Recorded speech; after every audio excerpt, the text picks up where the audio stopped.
Hello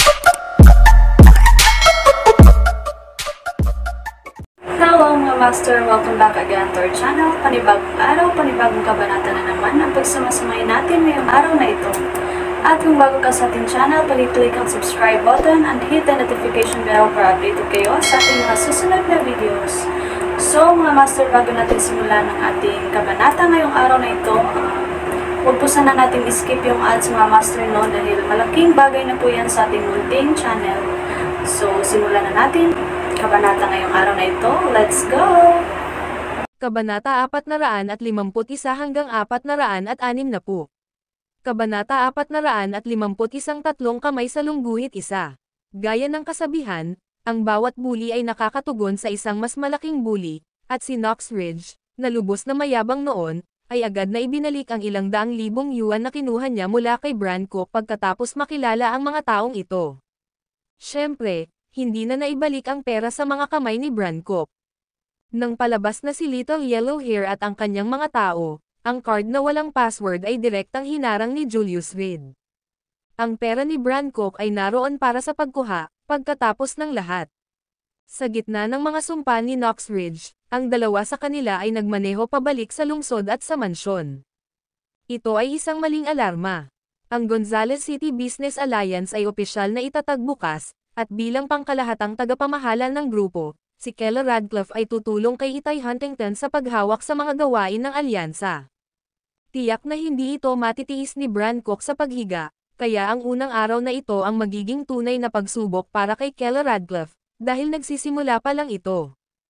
Ikaw at ang balo na iyon. Nakaupo sa kotse, nagsimulang magsalita si Keller Radcliffe, pagkatapos ay huminto. Honey, I swear to heaven, there's really nothing between me and Itay Huntington. Ngayon nga lang, as the chairman of the Business Alliance and you being the general manager, I have to ask her to take good care of you. Si Julius Reed ay nagmamaneho gamit ang isang kamay at nanunumpa sa langit sa kabila. This damn widow, ngayon talaga niya ako pinapasok. Bakit ka ba nagagalit? Tumingin si Keller Radcliffe kay Julius Reed na may kakaibang tingin, na kinusat ang kanyang mga mata at nagtanong, nataman kaya ako ng pako sa ulo, at natatakot ka? Hindi. Kumpiyansa na sumagot si Julius Reed, kahit patayin mo ako, hindi ako susuko, dahil sa iyo lang ang puso ko. Layuan mo ang babaeng iyan sa hinaharap. Bulong ni Keller Radcliffe. Halatang nagseselos siya, ngunit sa takot na mapansin ni Julius Reed, mabilis niyang ipinaliwanag. Ang babaeng iyon ay masyadong mapanlinlang, at hindi ka ba niya tinulungang harapin si Zane Percival ngayon? Oo, masasabi mong tumulong siya, si Zane Percival ay kailangang ilagay sa kanyang lugar, ang langit ang bahala sa mga kasuklam-suklam. Tumanggaw si Julius Reed. Ang dahilan kung bakit niya pinahiya si Zane Percival ng husto ay ang lalaki ay naglakas loob na bastyusan ang kanyang asawa. Ang reverse kaliskis ng dragon ay hindi dapat hawakan. Mag-ingat ka, hindi ito basta-basta pababayaan ng mga taong iyon. May bahid ng pag-aalala si Keller Radcliffe. Sa papalapit na bagong taon, magiging mapayapa ba bago iyon? Hindi niya alam. Sa sandaling sumiklab ang araw kinaumagahan, nagmaneho si Keller Radcliffe sa pribadong club ni Bran Cook. Sa kabila ng pagkabigo na mahalal bilang chairman at general manager, kailangan pa rin niyang ialok ang kanyang club para sa pansamantalang paggamit ng lahat. Wala nang mas nakakasakal kaysa dito. Ngunit nagpa siya si Bran Cook na tiisin ito, anuman ang mangyari, siya pa rin ang kinatawan ng Cook family, na responsable sa pagdalo sa Business Alliance meeting.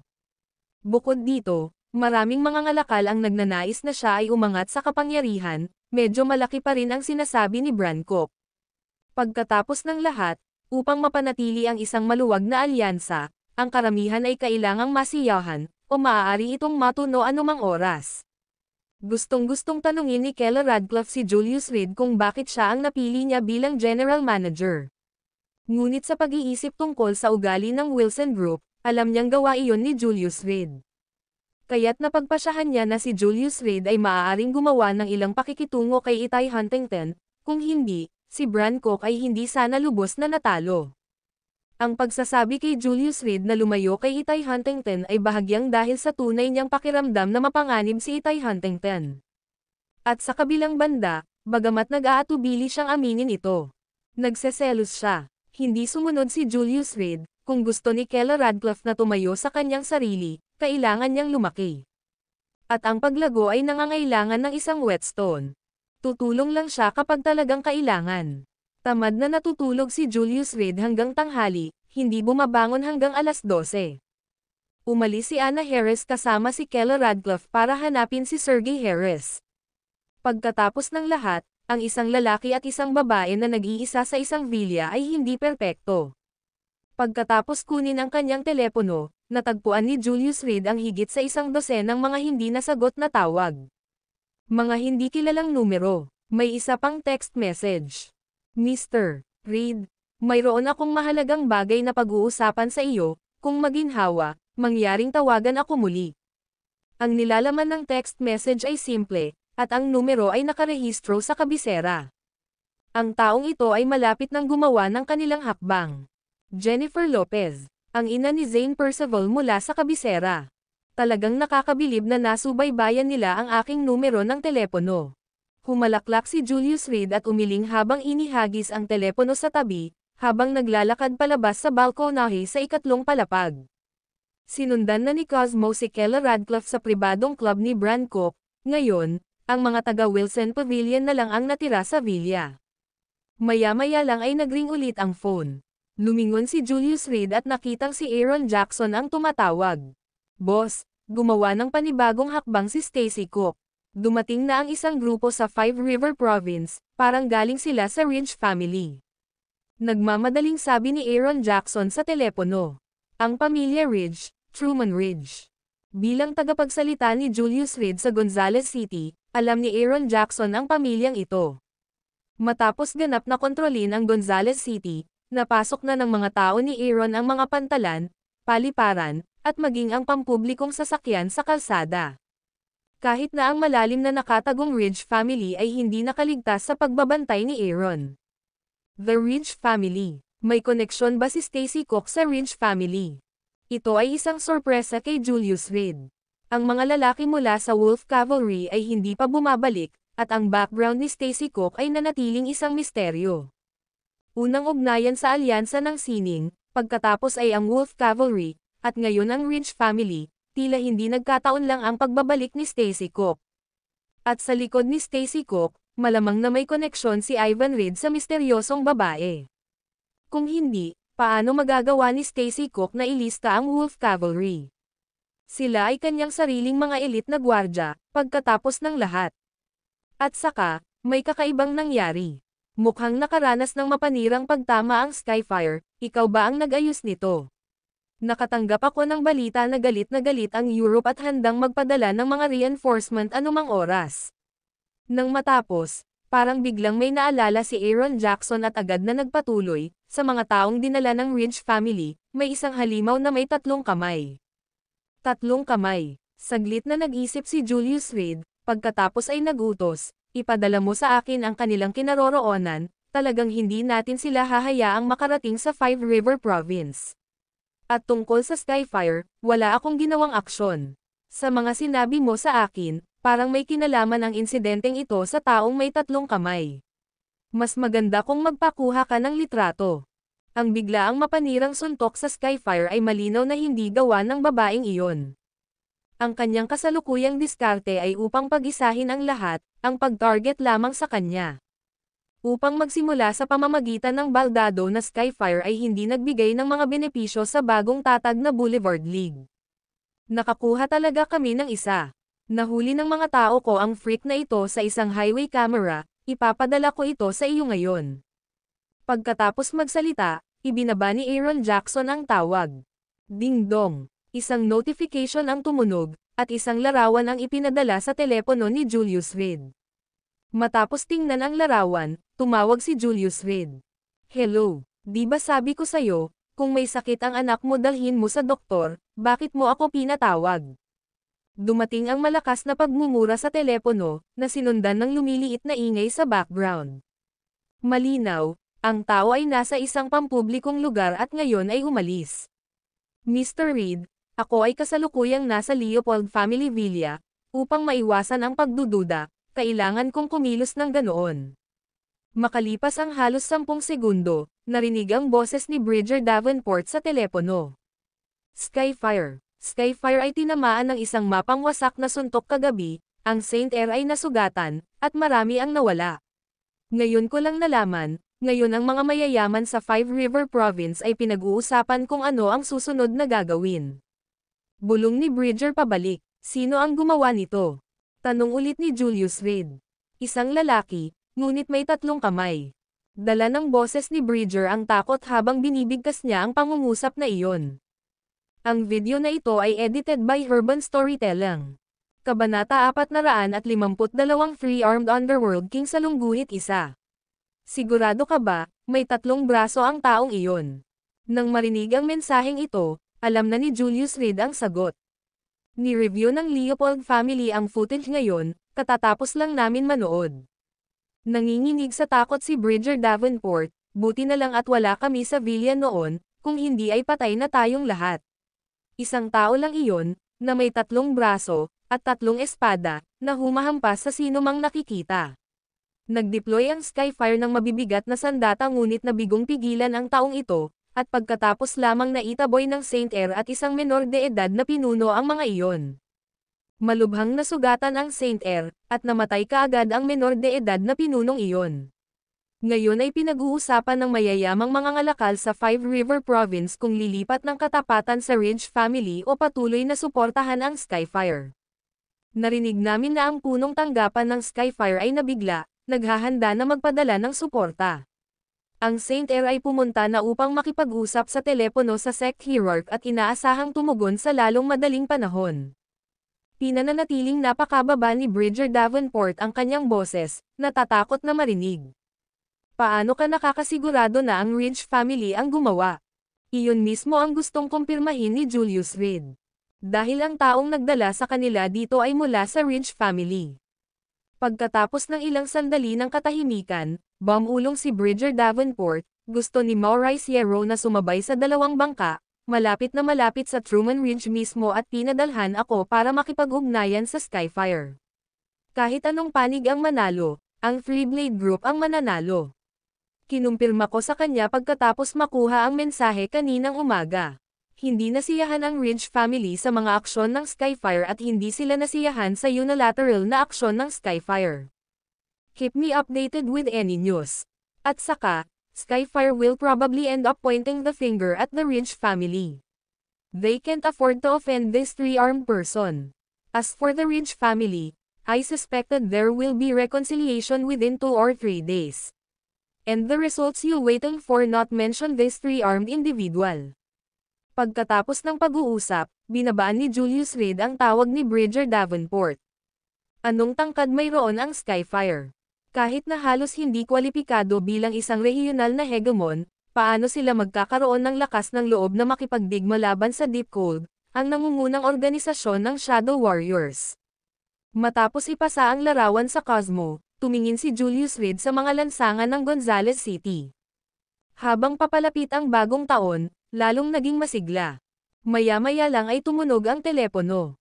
Guro, saan mo nakita ang larawan ni Tate King? Dumiretso sa punto si Cosmo. Sigurado ka, hindi ka nagkamali ng tao. Mahinang tanong ni Julius Reed. Matagal na niyang pinaghihinalaan ang lalaki na si Tate King, isang master ng swordsmanship at isa sa mga pinuno ng Deep Cold. Gayunpaman, kailangan niya ng kumpirmasyon ni Cosmo. Walang pagkakamali. Ang pinakasikat na pinuno ng Deep Cold, ang hari ng malapit na labanan, ang Sword Daw Master na minsang tumagos sa lahat ng oposisyon, si Tate King. Kilala siya sa palayaw, Three-Armed Underworld King. Seryosong wika ni Cosmo. Kilalang kilala si Tate King, ngunit sa mga nakalipas na taon ay nanatiling mababa ang profile niya sa Deep Cold, na walang makabuluhang galaw. The moment Cosmo saw the photo, she thought it was Tate King. Isang beses nang nag-away ang dalawa, 5 taon na ang nakakaraan, at sa huli, natalo si Cosmo.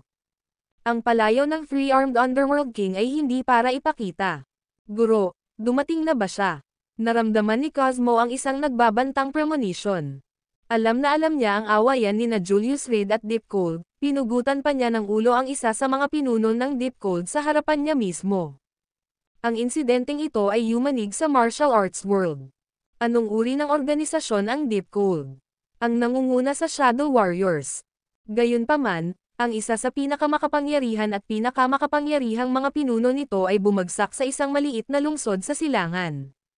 Walang alinlangan, ito ay isang nakamamatay na suntok sa awtoridad ng Deep Cold. Ngayong muling lumitaw ang Deep Cold pagkatapos ng isang buwang katahimikan, nais ba nilang ibalik ang kanilang nadungisan na karangalan? Pupuntahan ko itong Three-Armed Underworld King. Isang ngiti ang sumilay sa mukha ni Julius Reed. Guro, hayaan mo akong tulungan ka. Medyo nag-alala si Cosmo. Kapag kumilos ang Three-Armed Underworld King, kakaunti ang nabubuhay upang ikwento ang kwento. Maging si Cosmo, na kilala na bilang Empress ng Underworld, ay muntik nang nakatakas sa kamatayan sa pamamagitan ng kanyang espada noon. Protektahan mong mabuti ang iyong may bahay, kakayanin ko ang maliit na bagay na ito sa aking sarili. Oh, at pagkatapos mong bumalik, sabihin sa akin ang lahat ng nangyari ngayon. Matapos ibigay ang kanyang mga tagubilin, tinapos ni Julius Reed ang tawag at nakipag-ugnayan kay Aaron Jackson, na naglalayong makilala ang mga taong ito.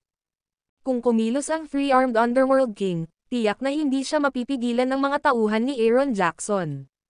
Sa halip na makaranas ng matinding casualty, mas mabuting pigilan sila sa labas ng Gonzales City mismo. Kasama si Itay Huntington, ang Gonzales City Business Alliance ay hindi magkakaroon ng anumang malalaking problema. Ngunit tiyak na manggugulo si Brancock. Kaya naman, hinayaan ni Julius Reed si Cosmo, ang kanyang katulong sa pangalan mula sa Keller Radcliffe, na sumunod sa kanyang tabi upang itala ang mga kaganapan sa buong araw. Kuwait. Ang labas ng Gonzales City. East Sea Cemetery. Ngayong bumuti na ang antas ng pamumuhay ng mga tao, hindi lamang sila may mga pangangailangan para sa pabahay habang nabubuhay. Ang mga patay ay may kani-kanyang pangangailangan din. Ang Gonzales City, na nasa gilid ng tubig sa tatlong gilid at bundok sa isa, ay isang perpektong feng shui treasure site.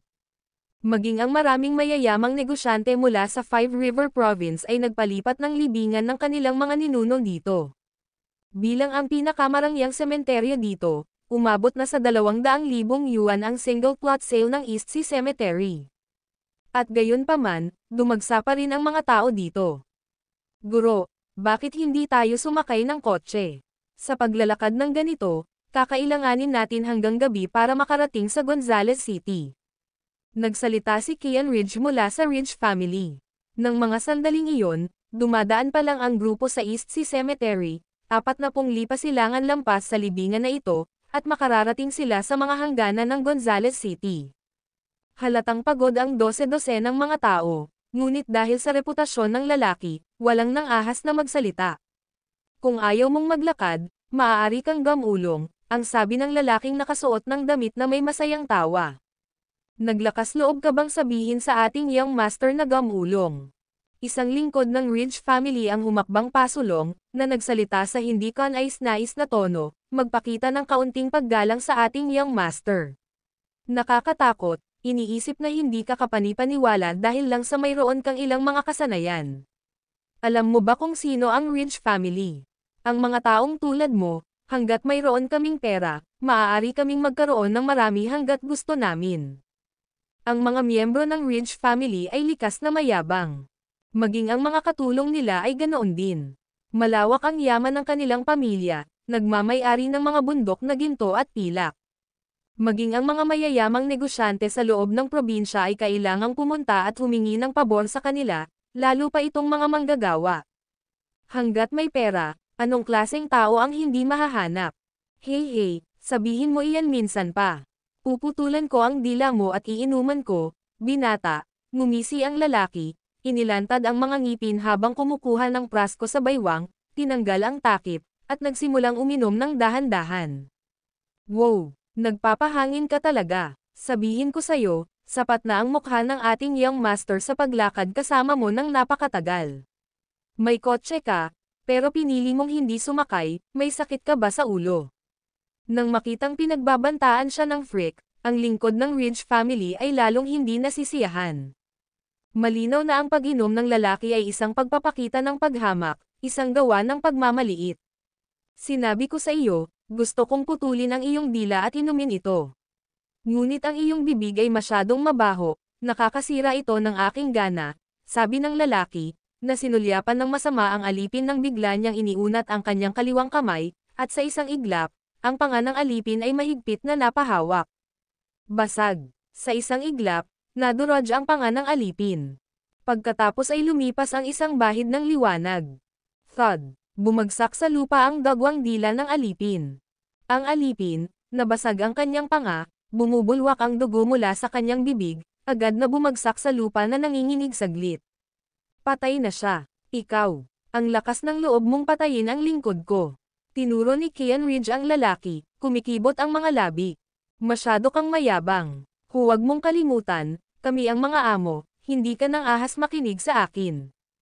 Mga employer. Tumaas ang isang kilay ng lalaki, ayoko nang tinuturo.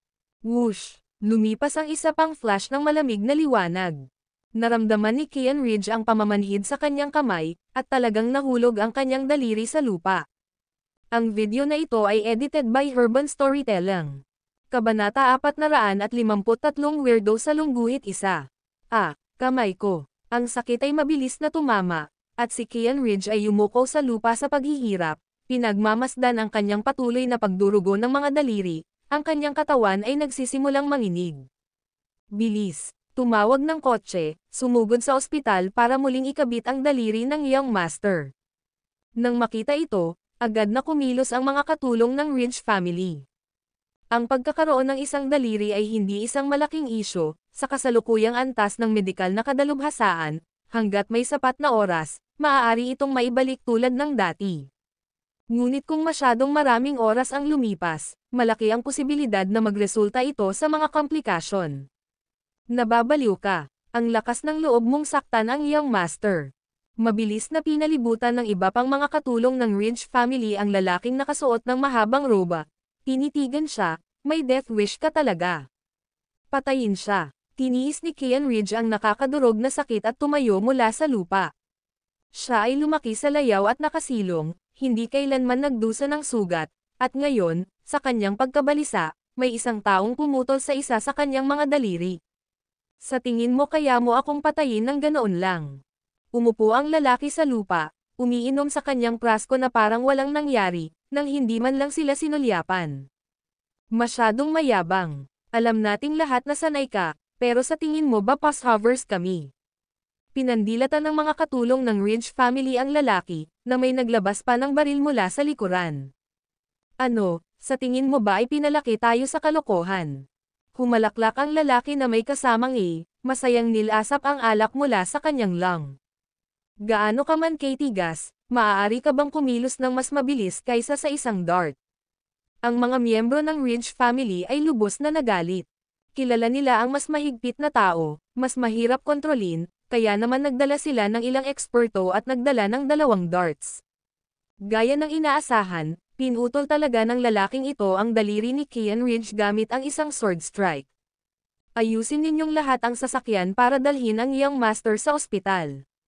Kokonsulta ako sa master kung papatayin ang lalaking ito sa lugar o ibabalik siya para sa paglilitis. Isang katiwala ang humakbang pasulong, na nagtuturo sa mga tagapaglingkod sa kanilang mga gawain. Siya ang maliit na pinuno na responsable sa pamamahala sa lahat sa paglalakbay na ito at isang taong lubos na pinagkakatiwalaan ni Truman Ridge. Ang lalaki ay makapangyarihan, sabi-sabing nag-iisa siyang nasugatan ng husto ang Skyfire. Ngunit hindi nila alam kung gaano siya kalakas. Ipinadala ni Truman Ridge ang tagapangasiwa na ito upang subukang tugunan ang lahat ng hinihingi ng lalaki at maging responsable sa pangangasiwa sa Kian Ridge. Ngunit bilang miyembro ng pamilya Ridge, natural na inuna ng steward ang kaligtasan ni Kian. Sa kanyang pananaw, ang lalaki ay isa lamang shadow warrior na tinanggap ng Ridge family, at walang karapatang suwayan ang kanyang amo. Hindi na kailangan ng kotse, ang daliring ito ay hindi na muling ikakabit. Pinunasan ng lalaki ang alak sa kanyang mga labi, at sa pamamagitan ng isang pagwawalis ng kanyang longsword. Whoosh! Lumipad sa ere ang naputol na daliri. Kasunod ng isang flash ng blade light, ang naputol na daliri ay ganap na nawala. Ang lakas ng loob mo. Nang makita ito, ang mga labi ng katiwala ay nanginginig ng hindi sinasadya. Ito ay upang gawing ganap na hindi pinaganya ang Kian Ridge.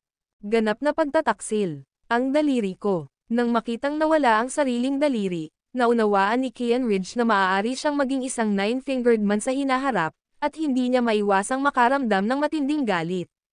Isang upahang alipin ng aso ang may lakas ng loob na tretuhin siya ng ganito. Para tretuhin ang isang miyembro ng Ridge family ng ganito. Patayin siya. Umungol sa galit si Kian Ridge, at agad na nagsilapitan ang mga katulong. Magsalita ka. Anumang huling salita. Malamig na tanong ng isang katulong na nakatutok sa ulo ng lalaki. Paluhod sa kanya. Lumuhad ka sa harapan ko.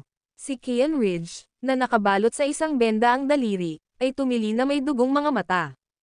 Gusto niyang pahirapan ang lalaking ito sa harap niya na mas malala pa sa kamatayan. Ang freak na ito, putulin ang kanyang ikatlong kamay. Oo, young master. Bumunot ng kutsilyo ang Katie-wala at dahan-daang lumapit sa lalaki. Lumuhad ka sa harap ng young master. Utos niya ulit. Ayoko talaga na tinutukan ako ng baril. Itinabi ng lalaki ang prasko at dahan-daang bumangon mula sa lupa. Bigyan ka ng pagkakataong ihagis muna ang iyong dart, o hindi ka na magkakaroon ng pagkakataong maghagis muli ng isa sa buhay na ito. Puno ng panunuya ang mukha ng lalaki, ni hindi man lang sinisilip ang katulong. Patayin siya. Tuluyan nang nawala si Kian Ridge sa kanyang dahilan. Whoosh! Klang! Sa sandaling hinayla ng katulong ang gatilyo. Mabilis na binunot ng lalaki ang kanyang espada. Isang bahid ng malamig na liwanag ang kumislap. At walang masyadong makakita sa nangyari. Sumigaw ang katulong nang maputol ang kalahati ng kanyang kamay, na bumagsak sa lupa. Nakatayo sa pwesto, ang katulong ay tumingin sa kanyang naputol na kamay, nanginginig ang lahat. Patuloy na umaagos ang dugo, mabilis na nabahiran ng pula ang lupa sa ilalim ng kanyang mga paa. Napakaingay. Puff! Gamit ang backhanded thrust ng kanyang espada, tinusok ng lalaki ang katawan ng katulong. Sabi ko ayoko nang nakatutok sa akin ang mga baril. Thud! Habang binawi ang espada, ang katulong ay bumagsak ng diretso sa lupa, ang mga mata ay puno pa rin ng hindi paniniwala. Maaari ba itong mas mabilis kaysa sa isang flying dart? Anong klaseng halimaw ito? O napalampas ba ito? Ito, imposible. Namutla ang mukha ni Kian Ridge.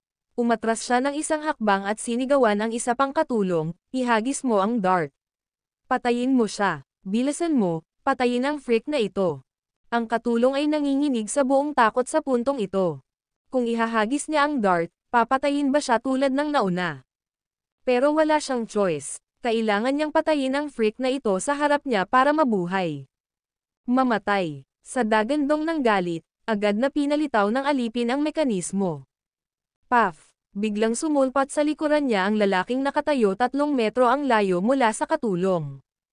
Pagkatapos, mahinang itinulak ng lalaki ang katulong. Naghiwalay ang katawan at ulo. Isang hampas ng espada. Ikaw! Bumigay ang mga paa ni Kian Ridge, at tuluyan siyang bumagsak sa lupa. Sa tingin mo kaya mo akong patayin? Hindi nagmamadali, kinuha ng lalaki ang isang prasko ng alak sa kanyang baywang at naglakad palapit kay Kian Ridge. Narinig kong gusto mo akong lumuhad. Ako, naramdaman ni Kian Ridge ang lamig na damaloy sa kanyang katawan, nanginginig na parang salan, ang kanyang mga mata ay puno ng takot. Tao ba ito? Ito ay isang halimaw. Mamatay. Sabay kuha ng butler ng kanyang kutsilyo. Gusto niyang mahuli ang pambihira at putulin ito. Whoosh! Ngunit tumalikod ang lalaki, hinawakan ng isang kamay ang palso ng mayordomo, at agad na ini-redirect ang longsword. Puff! Ang mahabang espada ay tumagos sa katawan ng mayordomo. Masyadong mahina. Umiling siya, puno ng disappointment ang mga mata. Ikaw, huwag kang lalapit, ang pamilya ko ay ang Ridge family. Kung maglakas loob kang patayin ako. Napuno ng takot si Kian Ridge. Natakot siya na baka patayin siya ng lalaki. Pero miyembro siya ng Ridge family. Ang Ridge family. Sa tingin mo hindi ko papatayin ang buong angkan mo. Nakayuko sa harap ni Kian Ridge, nakangiting sabi ng lalaki. Nagkamali ako, magaling, basta't iligtas mo ako, handa akong bigyan ka ng anumang gantimpala. Hindi ba pera ang habol ng Shadow Warrior? Sa sapat na pera, sino ang magkakaroon ng mga isyo dito? Nakikita mo ba ang pangatlong kamay ko? Itinuro ni Tate King ang sobrang kamay sa ibaba ng kanyang kanang braso. Nakatulala namang tumango si Kian Ridge. Ang kanyang isip ay blanko, ganap na puno ng takot. Noong bata pa ako, ang tawag sa akin ng mga tao ay freak, sinasabing nagdadala ako ng malas at ang pamilya ko ay sisulot ng kasawian hanggat naririto ako. Tumangala si Tate King sa langit, lahat ng taong bayan ay sinumpa ako, binugbog ako, gayon din ang aking pamilya. Araw-araw akong inaabuso ng aking dalawang kuya at ate, at pinapakain pa nga ako ng mga natira. Mamaya, nanumpa ako na sino mang tumawag sa akin na freak, papatayin ko sila. Kalahating taon pagkatapos kong makilala ang aking amo, pinatay ko ang lahat sa bayang iyon. Tulala na tumango si Kian Ridge, ngunit pagkatapos, parang may naisip na nakakatakot, nanlaki ang mga mata niya sa takot. Basag. Napilipit at binali ni Tate King ang leeg ni Kian Ridge, at ikaw, 2 beses ka lang nagsabi ng freak. Freak, pumili ng isang lugar sa East Sea Graveyard na ito, kakailanganin mo ito sa lalong madaling panahon. Noon lang, lumabas si Julius Reed mula sa kakahuyan sa tabi ng sementeryo. Anong tinawag mo sa akin? Dahan-daang tumayo si Tate King. Ang kanyang ekspresyon ay mabangis tulad ng malalim na tubig. Freak, kuya. Hindi mo ba naririnig? Tinawag kitang freak, magiliw na sabi ni Julius Reed. Ang video na ito ay edited by Urban Storytelling. Kabanata 454, hindi karapat-dapat maging aking kalaban sa lungguhit isa. Nang mag-espadahan ang mga dalubhasa, kung sino ang unang nawalan ng pag-iingat ay siyang nawalan ng mataas na kamay. Gayunpaman, nang sabihin ito ni Julius Reed, hindi ito para galitin si Tate King. Ito ay isang simpleng kahihiyan. Dahil ang laban ay malapit na sa kanyang pintuan, tama lang na magpakasawa muna sa ilang verbal sparring. Insulto muna, pagkatapos ay magpatuloy. Nakikita mo ba ang mga katawang ito sa lupa? Dahan-daang humakbang pasulong si Tate King, hinugot ng kanyang ikatlong kamay ang mahabang espada mula sa kanyang likuran. Nakagawa sila ng isang nakamamatay na pagkakamali, at ginawa mo ang parehong pagkakamali. May huling salita ka ba? Biglang tumangala si Tate King, ang kanyang mga mata ay puno ng walang katapusang hangarin na pagpatay. Wala, hindi ako mahilig makipagdaldalan. Inilabas ni Julius Reed ang kanyang wallet at mula rito, gumuhit siya ng isang gold card, pumili ka, bibili ako ngayon. Oh, natigilan si Tate King sa una, pagkatapos ay humagalpak ng tawa, binata, ang komedyante mo talaga. Nagkalat ang mga katawan sa pagitan ng dalawang lalaki. Pero the way they talk to each other, parang dati na silang magkaibigan, na parang walang katapusan na mga paksang pinag-uusapan. Parang nakita dati. Yumuko si Tate King para kunin ang isang silk na panyo sa dibdib ni Kian Ridge at marahang pinunasan ang dugo sa kanyang espada. Magkakilala ba tayo? Napadaan lang ako at may nakita akong halimaw, yun lang. Ibinalik ni Julius Reed ang kanyang wallet sa kanyang bulsa, ngunit ang gintong card ay nanatili sa kanyang kamay. Maliwanag, ang bumili ako ngayon, ay hindi lamang usapan. Kung sasabihin kong ililibing kita, ililibing ka. Nang mabigkas ang salitang halimo, kapansin-pansing tumigil saglit ang galaw ng pagpupunas ng espada ni Tate King bago bumalik sa normal. Iyon ay gagawing mas miserable ang iyong kamatayan. Nang maisip niyang sapat na ang linas ng kanyang espada, dahan-daang tumayo si Tate King at tumingin ng diretso kay Julius Reed, bagaman patay na ang nag-aakay sa akin dito, naniniwala akong ikaw iyon. Bahagyang itinaas niya ang kanyang mga talukap, wala akong maisip na pangalawang tao na liligawan ng kamatayan sa ganoong paraan. Paano ka magiging Shadow Warrior kung hindi mo man lang makilala ang iyong target? Hindi ba't medyo walang kakayahan iyon? Hindi napigilan ni Julius Reed na tumawa ng mahina, paano kung maling tao ang napatay mo? Para sa isang Shadow Warrior na hindi makilala ang kanilang target sa pakikipagtagpo, halos wala nang mas baguhan sa mundo. Shadow Warrior, umiling si Tate King, iyon ay isang gawain para sa mga kasambahay. Ako talaga ang pinuno ng Deep Cold, isa sa 3 nangungunang pinuno. Hindi mahalaga kung pumatay ako ng maling tao, patuloy lang akong pumatay hanggang sa makuha ko ang tama. Habang nagsasalita siya, dahan-daang hinawakan ng kanyang ikatlong kamay ang bakal na espada at nagsimulang umabant ng hakbang-hakbang. Talagang puno ng iyong sarili, hindi ba? Kalmadong sabi ni Julius Reed na nakatayo pa rin. Marahil sa iba, ang three-armed Underworld King ay hindi mapigilan. Ngunit laban sa kanya, kahit na ito ay ang 8 armadong si Neza, kailangan niyang iwanan ang 8 braso. Inaasahan ang isang eksperto. Habang naglalakad si Tate King, pinagmasdan niyang mabuti si Julius Reed at saka umiling, "I'm rather disappointed. Patay talaga sa kamay mo ang chief ng Deep Cold. Inaasahan kong halimaw ang kalaban ko, pero medyo ordinaryo ka." Sa kalagitnaan ng pagsasalita, bigla siyang sumugod, at ang kanyang bakal na espada ay nalaslas sa hangin. Stra! P. Ang talon ng espada, kasama ang mabangis na hangin nito, ay napunit sa hangin mismo. Shoo! Bilang tugon, inilabas ang gintong card ni Julius Reed. Klang! Tinamaan ng bakal na espada ang gintong baraha. Hindi ito nahati sa kalahati gaya ng inaasahan ng isa mula sa isang card na nataman ng espada. Ang card na gawa sa metal, na tila hindi masisira, ay natamba ang bakal na espada mula sa ere. Pumalakpak, pumalakpak, pumalakpak. Napaatras si Tate King ng ilang hakbang, may bakas ng gravity na tumatawid sa kanyang mukha. Malakas ka, walang kabuluhan ang kanilang pagkamatay. Ang kanyang isang hagod ay sapat na upang maputol ang isang bakal na sinag na kalahating metro ang kapal. Ngunit nahaharap sa isang card lamang, ito ay pinalihis. May isip lamang ng isa ang lakas ng panloob na kapangyarihan ng isa. Nagmamadali ako, ituloy na natin. Napatingin si Julius Reed sa kanyang relo. Halos tanghali na, at dapat nasa kalagitnaan na ng kanyang lunch break si Keller Radcliffe. Matapos magbigay ang Radcliffe Group ng mga pautang sa bangko, wala nang anumang panganib ng pagkabangkarote o pagbagsak. Ngayon, si Dempsey Davenport ay may buong awtoridad at kinokontrol ang mga gawain ng grupo. Samantala, itinuon ni Keller Radcliffe ang lahat ng kanyang lakas sa alyansa sa negosyo. Alam ng lahat na may malinaw na mata na ito ay isang lubos na kumikitang deal.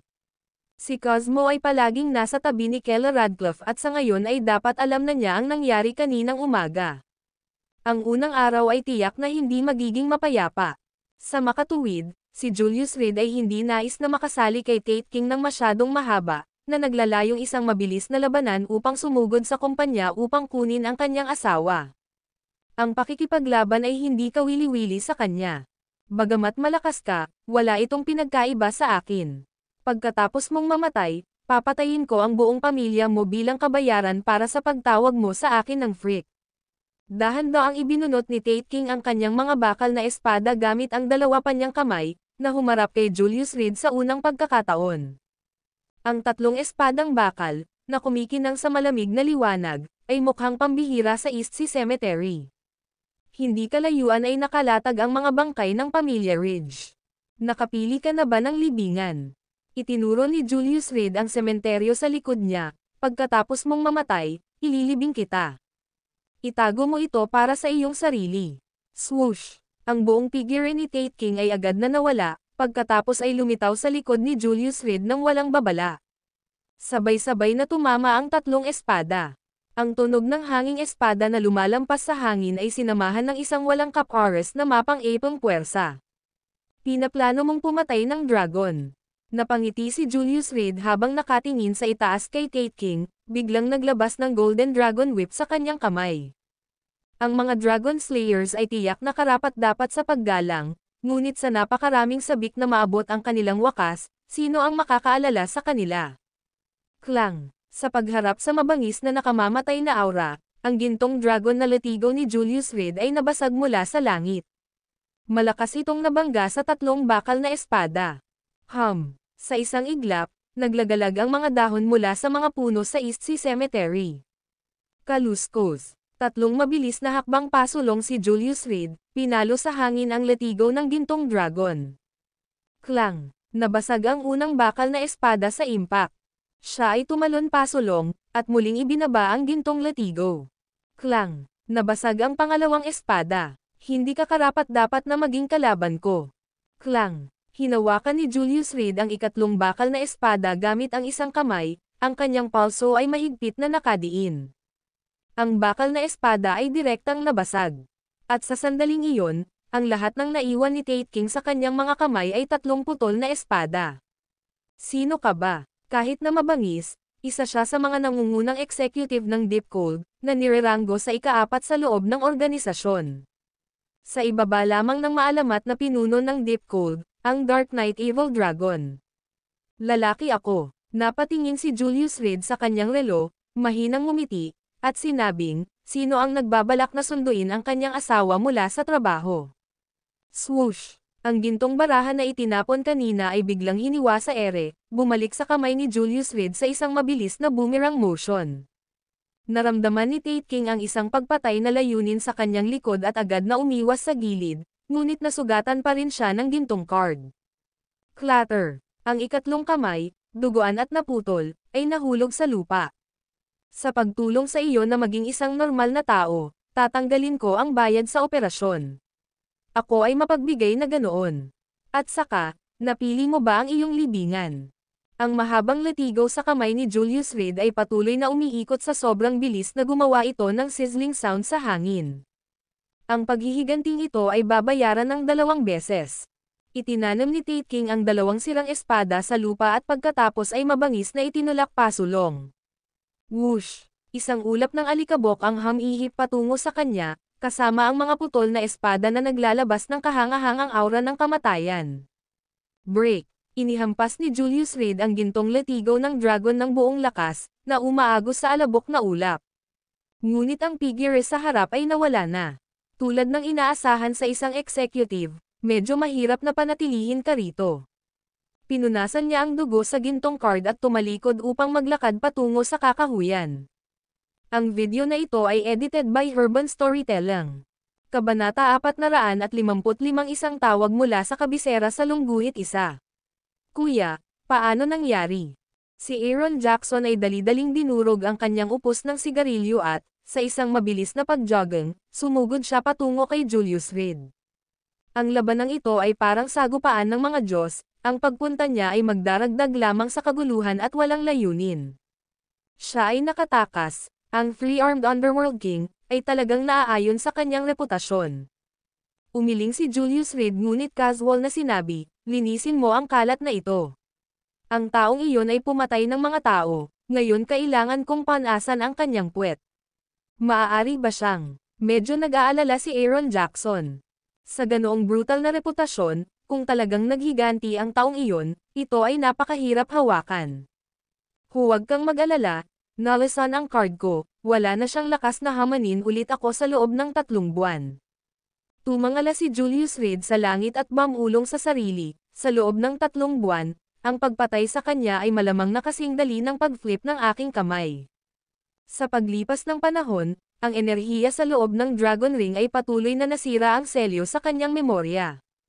Habang unti-unting bumabawi ang kanyang alaala, nagsimulang lumakas ang mga kakayahan ni Julius Reed.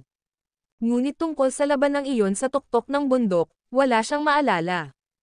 Ito ay ganap na mailap, lampas sa paghawak. Kuya, napakagaling mo, pero nalasan ka. Ngumisi si Aaron Jackson, halatang hindi niya inaasahan na gagamit ng kasuklam-suklam na lansihin ang kanyang amo. Ano ang sinasabi mo? Ako, ang iyong kuya, ay may kaalaman sa astronomy sa itaas at heograpiya sa ibaba. Alam mo ba ang tungkol sa pagtikim ng mga halamang gamot ni Shenlong? Isa lamang siyang pinangalan ng disipulo ko na hindi man lang kwalipikadong makinig sa aking mga lecture. Mayayabang na ipinahayag ni Julius Reed. Nakakamangha. Kung gayon, paanong sa huli, si Shenlong lang ang naaalala? Talagang hindi inakala ni Aaron Jackson na nambobola si Julius Reed. Buhay na walang hanggan at kabataan, lahat ng bagay na hindi niya pinaniwalaan ng kaunti. Ngunit ang hitsura ng kanyang amo ay hindi nagbago sa lahat sa nakalipas na 12 taon, at iyon ay lampas sa siyentipikong paliwanag. Dahil minsan sa isang lecture, pinaghalo ko ang mga gamot, at ang mga disipulong iyon ay nilason ang kanilang mga sarili hanggang sa mamatay matapos itong inumin. Tanging si Shenlong, na hindi kwalipikadong dumalo, ang nakaligtas. Dahil walang pagpipilian, ipinasa ko sa kanya ang ilang walang kwentang kaalaman. Nagkibit balikat si Julius Reed, na parehong walang magawa. Ay oo nga pala, paalis na sa trabaho ang hipag mo. Pagkatapos ayusin ito, Sumama ka sa akin sa pribadong club ni Brancock, hindi magiging mapayapa ang mga taong ito. Kayong mga lalaki, bumili ng ilang mga libingan upang ilibing ang mga katawan, at linisin ito. Kasabay ng pag-wave ng kanyang kamay, agad na tinawag ni Aaron Jackson ang mahigit 100 kababata. Ang mga taong ito ay napaka-propesyonal sa paggawa ng trabaho, pagkatapos ng lahat, iyon ang kanilang pananagutan. Ding-ling-ling. Maya-maya lang ay biglang tumunog ang phone na nasa kamay ni Julius Reed. Ang papasok na numero ay napaka-pamilyar, mula sa kabisera ng lungsod. Ang ina ni Zane Percival, si Jennifer Lopez. Ipinakita niya ang telepono kay Aaron Jackson. Ang babaeng ito ay hindi simpleng karakter, siya ay may malaking reputasyon sa kabisera at mas malupit kaysa kay Itay Huntington. Napasimangot si Aaron Jackson at sinabing, noong hindi pa siya hiwalay kay Arlo Percival, sa Gonzales City siya at si Itay Huntington ay kilala bilang mga itim na byuda. Ang dahilan kung bakit ako nakikipagnegosyo sa Percival family ay dahil sa pag-iingat para sa babaeng ito. Kung mahal na mahal niya ang kanyang anak, bakit sila naghiwalay? Tumingin si Julius Reed kay Aaron Jackson. Kung labis na nagmamalasakit si Jennifer Lopez kay Zane Percival, bakit siya tatakbo sa kabisera ng mag-isa, na iniiwan ang mag-ina sa Gonzales City? Walang nakakaalam ng tiyak na dahilan, ngunit ang antas ng pagsamba ni Jennifer Lopez para kay Arlo Percival ay hindi ordinaryong layaw. Tuwing tag-araw, si Zane Percival ay pumupunta sa kabisera ng lungsod. Dapat kang mag-ingat, kuya. Sa pagbanggit sa babaeng ito, si Aaron Jackson ay bihirang makaramdam ng kawalan. Ang kamandag ng isang babae ay maaaring maging pinaka-nakamamatay, walang nakakaalam kung ano ang kaya niya. Hello, sinagot ni Julius Reed ang telepono at lumipat sa speaker mode.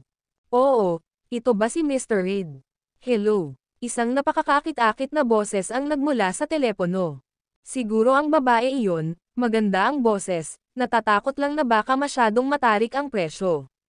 Walang pag-aalinlangan na kinausap ni Julius Reed si Aaron Jackson at saka tumahimik, tahimik na nagtanong, nag-aalok ka ba ng home service? 10 segundo ang katahimikan sa telepono. Tila, hindi inaasahan ng tumatawag ang ganitong klase ng pambungad na linya mula kay Julius Reed.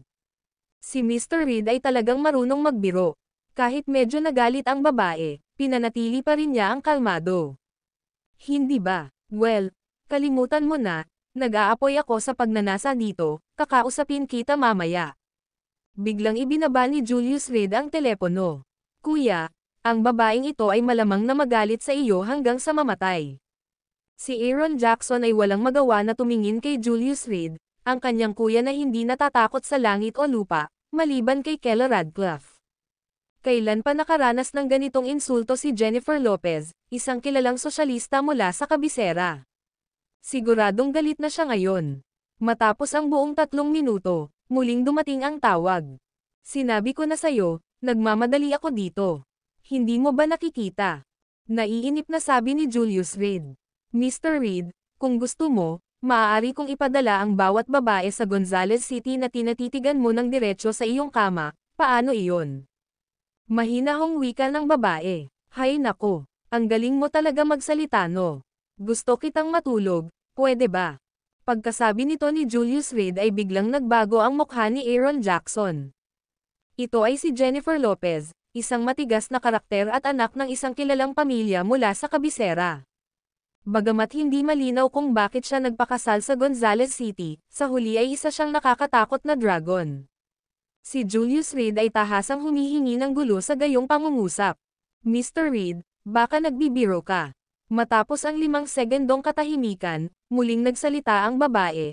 I am past my prime and may not catch your eye, but if you agree to do one thing for me, I can deliver to your bed not just the women of Gonzales City, but even those celebrities. Nagyayabang, hindi ba? Nagkunwaring hindi naniniwala si Julius Reed. Ako si Jennifer Lopez, ang ina ni Zane Percival. Lahat tayo ay matatalinong tao dito. Tiyak na binanggit ako sa iyo ni Itay Huntington pagkatapos mong matanggal ang lahat ng ngipin ng anak ko noong araw na iyon. Nakangising sabi ni Jennifer Lopez. Natitiyak niyang ibinunyag ni Itay Huntington ang kanyang pagkakakilanlan kay Julius Reed. Having her say as much, kahit si Julius Reed ay nahirapang ipagpatuloy ang kanyang pagkilos. Nagkukunwaring takot, sinabi niya, kaya ikaw pala. Hindi ko alam na ganito ka pala kalakas. Pagkatapos ko lang bugbugin si Zane Percival, sinabi sa akin ni Itay Huntington kung sino ka. Kung alam kong anak mo siya, hindi pa sapat ang 100 lakas ng loob para saktan ko siya. Dahil sa makatotohanang pagganap na ito, itinaas ni Aaron Jackson ang kanyang hinlalaki bilang paghanga. Oh, at narito, naisip ko na si Mr. Reed ay isang tao na hindi natatakot sa langit o lupa. Ngayong alam mo na ang aking pagkakakilanlan, itigil na natin ang paghabol. Ibigay mo sa akin ang video, at hindi ko na itutuloy ang bagay na ito. Naging malamig na naman ang tono ni Jennifer Lopez. Hanggat hindi nalik ang video, hindi mapapahiya si Zane Percival. Wala siyang pakialam sa Gonzales City, ngunit kung mapunta ang video sa kabisera, malamang na ma-pressure siya ng Lopez family.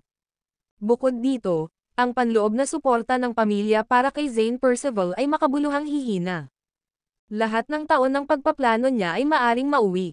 Ganun ba? Medyo problemado si Julius Reed. Ano, Mr. Reed, may problema ka ba? Naging hindi pala kaibigan ang tono ni Jennifer Lopez. Siya ay exerting mahusay na pagpigil, kung hindi, pinatay na niya ang kanyang paraan upang sakupin ang video at tapusin ang walang pakialam na lalaking ito. Ngunit kung ang video ay nalik, hindi niya kakayanin ang mga kahihinatnan.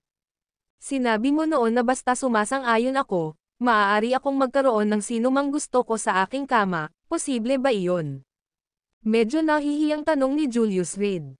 Siyempre, ang aking salita ay ang aking bono. Huminto sandali si Jennifer Lopez, saka sumagot. Gusto ko ang mga mature na babae, gumugol ng isang gabi sa akin, at natural, ibibigay ko sa iyo ang video. Seryosong sabi ni Julius Reed. Ang video na ito ay edited by Urban Storytelling. Kabanata 456, ang imbitasyon ni Jennifer Lopez sa lungguhit isa. Julius Reed. Pagkatapos ng maikling katahimikan, isang dagandong ang dumating sa telepono, binabalaan kita. Huwag mong subukan ang aking pasensya. Si Jennifer Lopez ay nagmula sa isang mahusay na angkan at nagkaroon ng mataas na prestihiyo at posisyon sa loob ng kanyang pamilya, na mahal ng family head. Sa Gonzales City, maganda rin ang mukha ng pamilya Lopez. Bagamat hindi katumbas ng 4 na malalaking pamilya, pagdating sa impluwensya, ang pamilya Lopez ay ganap na maituturing na isang first-tier na pamilya. Maraming mga young masters ng Gonzales City ang kailangang magbigay ng ganitong mukha kay Jennifer Lopez. Magmula noong si Zane Percival ay naging 18 at naging isang may sapat na gulang, sinasadya at hindi sinasadyang dinala siya ni Jennifer Lopez sa paligid ng Gonzales City, na ginagamit ang kanyang sariling mga koneksyon upang hayaang makihalubilo si Zane Percival sa mga kabataang maharlika ng lungsod, na nagbibigay daan para sa kanyang anak na makabalik sa huli sa pamilya sa kabisera. Ngunit ngayon, ang halos natapos na kalsadang ito ay nakasabit sa isang sinulid. Ang pamilya Lopez ay ganap na hindi papayag na ang isang taong may dunges ay pumasok sa pamilya upang ipaglaban ang posisyon ng tagapagmana o kontrolin ang negosyo ng pamilya. Dapat perpekto ang mga tao sa pamilya Lopez. Nang malaman niyang natanggal ang mga ngipin ni Zane Percival, at parang asong humihingi ng awa, nabaliw ang kanyang puso. Baliw sa galit, Miss Lopez, ano ang ibig mong sabihin dito? Sinabi ni Julius Reed sa isang hindi magiliw na tono, ikaw ang naghanap sa akin, hindi ang kabaligtaran. Casual lang akong namamasyal, pumapatay ng ilang tao. Pagkatapos ay tinawag ako ng babaeng ito, at may lakas ng loob na banta ako. Gusto kitang makilala. Naging malamig na naman ang tono ni Jennifer Lopez. Why should I meet you? Unless you've come to your senses and are willing to samahan ako. That, I would have to consider. How about this? Pumunta ka sa ospital at magpa-medical report. Nag-aalala akong magkasakit. Seryosong wika ni Julius Reed. Alright, I need my brother to try you first. Help me check the merchandise. If everything is fine, once you've satisfied me, natural will be your video. Pinagpapawisan na si Aaron Jackson ng mga bala sa tagiliran. Walang awa talaga ang kuya niya. Jennifer Lopez. Isang kilalang ginang ng Gonzales City. Ang tagapagmana ng pamilya Lopez. Isang babaeng kinatatakutan ng marami, Ngunit sa bibig ng kanyang kuya, siya ay kasing simple ng pagtawag ng kabit.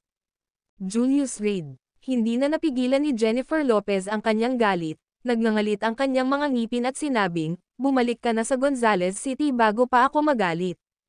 Hihintayin kita sa Flower Building. Kung hindi ka sasama, gagawin ko ang lahat ng kinakailangang hakbang.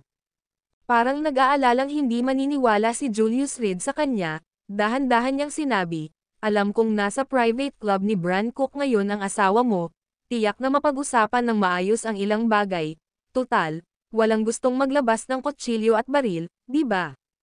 Tinatakot mo ba ako? Nakangising tanong ni Julius Reed.